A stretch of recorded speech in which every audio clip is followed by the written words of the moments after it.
IPL থেকে মুস্তাফিজুর রহমানকে নিষিদ্ধ করা হবে। এই খবর শুনে বিসিসিআইয়ের একাধিক আধিকারিক নাকি প্রথমে ভেবেছিলেন এটা কোনো মিম পেজের পোস্ট। পরে দেখা গেল না, একেবারে সিরিয়াস খবর, তাও আবার মিডিয়ার প্রকাশিত। নাম প্রকাশে অনিচ্ছুক এক বোর্ড কর্তা জানিয়েছেন, আমরা তো ভেবেছিলাম বোর্ড মানে আলোচনা, বৈঠক, চা বিস্কুট এসব, কিন্তু এখানে দেখা গেল সিদ্ধান্ত আগেই হয়ে গেছে, আমরা শুধু দর্শক। বন্ধুরা, আপনারাও ভিডিওটিতে একটি লাইক আর চ্যানেলটিকে সাবস্ক্রাইব করে দিন।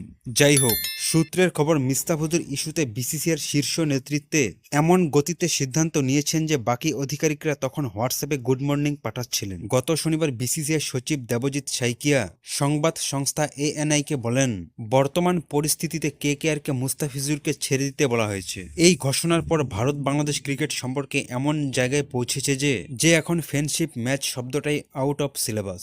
এক বিসিসিআইয়ের কর্তা ইন্ডিয়ান এক্সপ্রেসকে জানান, আমাদের না ডাকা, আমাদের জিজ্ঞেস না করা সোজা সিদ্ধান্ত। এমন হলে তো মনে হয় আমরা বোর্ডের কোনো মেম্বারই নই, মনে হয় বোর্ডের ওয়েলপেপার। এদিকে শোনা যাচ্ছে মুস্তাফিজ ইস্যুতে সিদ্ধান্ত এসেছে বোর্ডের একেবারে উপরতলা থেকে। লিফটও নাকি সেখানে থামে না, যে এতটাই উপরে, ফলে নিচতলার কর্তারা পুরো বিষয়ই অন্ধকারে। প্রশ্ন উঠেছে, এ কি গণতান্ত্রিক সিদ্ধান্ত নাকি fast and furious BCCI version? কোনো চাপেই কি এত তাড়াহুড়া? আর উত্তর অবশ্য এখনো কামিং সুন। উল্লেখ্য, বাংলাদেশ ক্রিকেট বোর্ড আগেই জানিয়ে দিয়েছে যে তারা টি-20 বিশ্বকাপ খেলতে ভারতে আসছে না এবং এই বিষয়ে তারা কোনো আলোচনা করবে না। ক্রিকেট বিশেষজ্ঞরা বলেছেন, এখন যা পরিস্থিতি, দুই বোর্ডের মধ্যে শুধু আবহাওয়ার খবর আদান প্রদান হলেও অনেক।